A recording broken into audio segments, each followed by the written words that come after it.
अस्सलामुअलैकुम, मैं हूं निमरा सुहेल। आप देख रहे हैं अलग न्यूज़। अब्दुल सत्तार हमारे साथ हैं। मोहम्मद जुबैर का नवाज शरीफ और जनरल बाजवा की मुलाकातों का दावा झूठा और बेबुनियाद है। मलिक अहमद साहब इस हवाले से क्या कहते हैं आपको बताएंगे, लेकिन उससे पहले आपसे रिक्वेस्ट है कि चैनल को सब्सक्राइब करें, शेयर करें और बेल आइकन को भी प्रेस कर दें। देखिए, मलिक मोहम्मद अहमद ख़ान ने मोहम्मद ज़ुबैर साहब ने जो दावा किया था काशिफ अब्बासी साहब के प्रोग्राम में, जो कि बहुत सी ख़बरों की ज़ीनत बना था, तब सबने ये कहा कि ये सच्चा भी है, ये झूठा भी है, यानी मुख्तलिफ आरा इस पर कायम की जा रही थी। लेकिन अब मोहम्मद ज़ुबैर साहब के बारे में उनके अपने पुराने साथी मलिक मोहम्मद अहमद ख़ान साहब ने दावा किया है कि ये दावा तो झूठा है, और अगर ये दावा झूठा है तो फिर सच्चा दावा किसका है? यानी अगर आप जो कह रहे हैं कि क्या जो भी बातें की है मोहम्मद ज़ुबैर साहब ने वो बिल्कुल झूठी बातें की हैं, यानी क्या मोहम्मद ज़ुबैर साहब मरियम नवाज़ शरीफ साहिबा के तर्जुमान नहीं थे? बिल्कुल थे। अगर मरियम नवाज़ शरीफ साहिबा के तर्जुमान थे तो मरियम नवाज़ शरीफ साहिबा ख़ुद इसकी जो है ना मज़म्मत या फिर तरदीद है वो क्यों नहीं कर रही? तो यानी इसमें मुख्तलिफ सवालात हैं, लेकिन मोहम्मद ज़ुबैर साहब के ख़िलाफ़ अब होने जा रही है कानूनी चाराजोई, जिसकी तरफ इशारा दिया है मलिक मोहम्मद अहमद ख़ान साहब ने, जो कि स्पीकर पंजाब असम्बली हैं। क्योंकि दावा ये था कि साबिक़ वज़ीर आज़म मियाँ मोहम्मद नवाज़ शरीफ साहब की मुलाकात हुई थी और जनरल रिटायर्ड कमर जावेद बाजवा साहब की भी मुलाकात हुई थी, और अदम एतमाद उन मुलाकातों का ही नतीजा था। ये सब बातें यानी ये मोहम्मद जुबैर साहब मुलाकातें ने हुई, की। उसके बाद खान साहब की हुकूमत और उसके बाद नवाज़ शरीफ साहब के लिए जो आसानियाँ हैं वो इस सिस्टम ने मुहैया की नवाज़ शरीफ साहब को। सो स्पीकर पंजाब असम्बली है मलिक मोहम्मद अहमद ख़ान, उन्होंने लाहौर में मीडिया से गुफ्तगू करते हुए कहा है कि मैं धरनों का मुखालिफ रहा हूँ। इन धरनों ने अदम इस्तेहकाम के अलावा क्या नताइज दिए हैं? 2014 से ये सिलसिला शुरू हुआ, जत्थे आते हैं, मुआसरा करते हैं, शहर को बंद करते हैं, 2-4 महीने वहाँ बैठे रहते हैं और अरबों डॉलर की मईशत को बर्बाद करते हैं।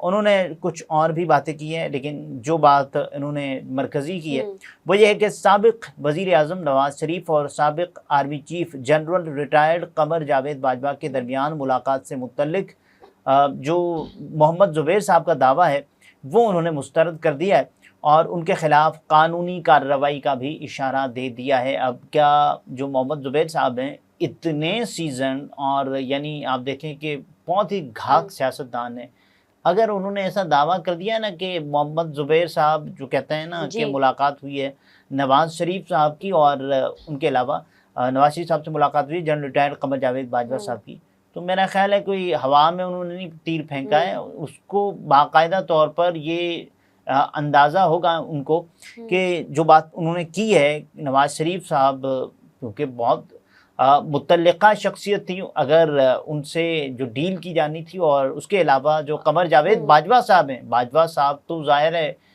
ये पहले सियासतदान नहीं है कि जिन्होंने बाजवा साहब पर ये इल्ज़ाम लगाया हो। इसके अलावा आप देखें कि यानी ढके छुपे अल्फाज में, नपे तुले अल्फाज में ख्वाजा आसिफ साहब क्या बता चुके हैं, और उसके अलावा आप ये भी अंदाज़ा करें जावेद लतीफ़ साहब क्या कह चुके हैं।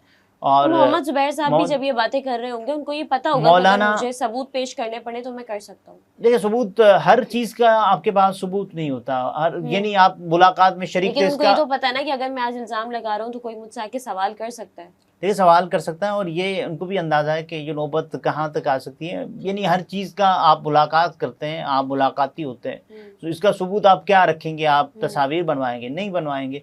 ज़ाहिर है उसमें कुछ और चीज़ें, ये जो मुलाकातें थी ज़ाहिर है ये मुल्क से बाहर थी, और मुल्क से बाहर होने वाली मुलाकातों के आपके पास क्या शवाहिद, क्या सबूत हो सकते हैं? तो लेकिन ये खुद को कैसे सेव करेंगे? अब देखिए मोहम्मद जुबैर साहब कैसे बताएंगे अगर उन पर कोई नोटिस उनको भेजा जाता है? मोहम्मद ज़ुबैर साहब, मैं यही कह रहा हूँ ना कि मोहम्मद ज़ुबैर साहब ने जो बातें की हैं ना, उसमें कि सिर्फ मोहम्मद ज़ुबैर साहब ने ये बातें नहीं की हैं। अगर आप देखें कि मौलाना फजलुर रहमान साहब भी इस किस्म की बातें कर चुके हैं कि जो ISI मैस में जो हुई थी मुलाकातें बाजवा साहब और सियासतदानों के दरमियान, और उसमें बिलावल भुट्टो साहब भी और बहुत सियासतदान मौजूद थे। मलिक अहमद साहब ने आगे मजीद कहा कि मोहम्मद जुबैर से इस तरह की बात की तवक्को नहीं थी, उनकी बातें बेबुनियाद हैं और इससे बड़ा झूठ हो ही नहीं सकता। लंदन में मुलाकातों से मुतालिक इल्ज़ामात को मुस्तरद करता हूँ, मोहम्मद जुबैर के पास तफसीलात हैं तो सामने लेकर आएँ। मलिक अहमद खान का कहना था। अच्छा देखें, इसमें जो मलिक मोहम्मद अहमद खान साहब ने जो दावा किया है ना, और मोहम्मद जुबैर साहब के पास यहाँ से जो सेफ बात है वो क्या है, वो ये ना कि ये दावा सिर्फ मोहम्मद जुबैर साहब ने नहीं किया, ये दावा मौलाना फजलुर रहमान साहब ने किया है, जावेद लतीफ़ साहब ने किया है, नफ़ीतुल अल्फाज में ख्वाजा मोहम्मद आसिफ साहब ने किया है। तो सिर्फ अगर आप नोटिस भेजेंगे मोहम्मद जुबैर साहब को, वो तो इसका जवाब हो सकता है दे भी दें, लेकिन कम से कम उनके पास एक टेक्निकल ग्राउंड ये ज़रूर होगा खेलने के लिए कि देखें, जब मैं भी बातें कर रहा हूँ, आपकी जमात के लोग भी ये बातें कर रहे हैं, तो आप ये मुझे बताएं कि कम से कम मैं तो आपकी नज़र में गलत कह रहा हूँ, तो आप अपने जो लोग हैं, जो आपके यानी एक तो माजी में साथी भी रह चुके हैं मौलाना फजलुर रहमान साहब, उन्होंने भी ऐसी बातें की, क्या उनको भी आप नोटिस भेजेंगे या फिर जो मैंने बात की है सो आपको बुरी लगी है? और जाहिर है मोहम्मद जुबैर साहब उस वक्त के मुतल्लिका तरीन बंदों में और करीबी थे नवाज शरीफ साहब के, मरियम नवाज शरीफ साहिबा के तर्जुमान थे मोहम्मद जुबैर साहब। और अगर वो दावा कर रहे हैं, यानी इस वक्त वो क्यों ये दावा करेंगे, उनको ये क्या चाहिए होगा कि वो दावा कर रहे हैं? वो सिर्फ इसलिए दावा कर रहे हैं कि यानी जो हुकूमतें गिराई जाती हैं इस्टेब्लिशमेंट के ज़ोर पर, और उसके अलावा जो मिली भगत होती है, सियासतदान डील करते हैं, और ये तमाम तर कहानी है, और उसके बाद फिर उन्हीं के यानी कंधों पर बैठकर इक़्तिदार में आते हैं। ये सियासतदान अक्सर ऐसा कर रहे हैं। बहरहाल मलिक मोहम्मद अहमद ख़ान का कहना था कि नवाज शरीफ और कमर जावेद बाजवा के दरमियान पीटीआई हुकूमत के ख़ात्मे से पहले के ख़ात्मे से पहले कोई मुलाकात नहीं हुई थी। यानी इसका ये अंदाज़ा ज़रूर लिया जा सकता है पीटीआई के ख़ात्मे से पहले नहीं, पीटीआई के ख़ात्मे के बाद तो ज़रूर हुई होगी, जो मलिक साहब बता रहे हैं। या तो फिर ऐसी कोई, मलिक मोहम्मद अहमद ख़ान साहब के बारे में भी बहुत सारे लोग बहुत सारी बातें करते हैं कि ये भी एक मीडिएटर का रोल प्ले कर रहे थे। बहरहाल लेकिन वो तो आगे बता रहे ना कि मुलाकात तो दूर, उनकी आपस में कोई बात भी नहीं हुई। ये कैसी मुलाकात थी जिसका इल्म सिर्फ मोहम्मद जुबैर को है? एक साबिक आर्मी चीफ और एक ऐसा सियासी रहनुमा जो घर से बाहर निकले तो सबको खबर हो जाती है, फिर कैसे मुमकिन है कि ये मुलाकात खुफिया रही हो?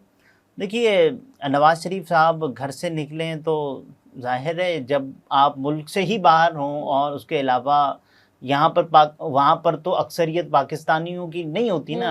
जब आप जहाँ एवन फील्ड में जिस मकाम पर रहते हैं, और उसके बाद जब आप जहाँ निकलें, तो ये तो क्या नवाज शरीफ साहब के लिए बड़ा मुश्किल हुआ होगा कि किसी भी जगह किसी से भी अगर उन्होंने खुफिया मुलाकात करनी हो, तो क्या नवाज शरीफ साहब ने या फिर किसी से, आज के दौर में देख लेना कि अक्सर ये दावा किया गया ना कि शहबाज शरीफ साहब मुलाकातें करने जाते हैं खुफिया, और उसके अलावा यहाँ तक कि ये भी दावा किया गया कि इमरान खान साहब की इक़्तिदार से निकलने के बाद जनरल बाजवा साहब से 2 मुलाकातें हुई। 2 मुलाकातें हुई, और जब ये मुलाकातें हो रही थी तो किसी को पता ही नहीं था ना। और उसके बाद जब ये खबरें सामने आई कि मुलाकातें हो सकती हैं, तो क्या खुफिया जिस चीज़ को नवाज शरीफ साहब या कोई भी शख्स जिस चीज़ को खुफिया रखना चाहता हो, वो क्या नहीं रख सकता? नवाज शरीफ साहब तो बिल्कुल रख सकते हैं, क्योंकि नवाज शरीफ साहब कोई ऐसे तो बाकायदा तौर पर ढोल और शहनाइयाँ बजाकर तो नहीं जाते होंगे ना कि मैं बाजवा साहब से मुलाकात करने जा रहा हूँ। तो फिर वो मुल्क से भी बाहर थे, तो बड़ी आसानी से ये काम बहुत आसानी से ये काम हो सकता है।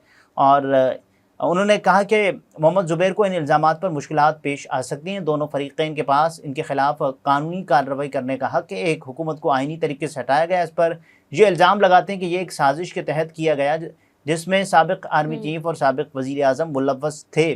स्पीकर पंजाब असम्बली ने मज़ीद कहा कि पाकिस्तान तहरीक इंसाफ के दोस्तों ने मोहम्मद जुबैर के इल्ज़ामात पर प्रेस टॉक किए, और उन्होंने क्या कहा है पाकिस्तान तहरीक इंसाफ वालों ने? उन्होंने कहा है कि जनरल बाजवा साहब का कोर्ट मार्शल किया जाए, और उनको यानी अपना जो रिटायर्ड का रैंक है वो भी उनसे वापस लिया जाए। लेकिन ये जाहिर है दीवाने का ख्वाब ही हो सकता है।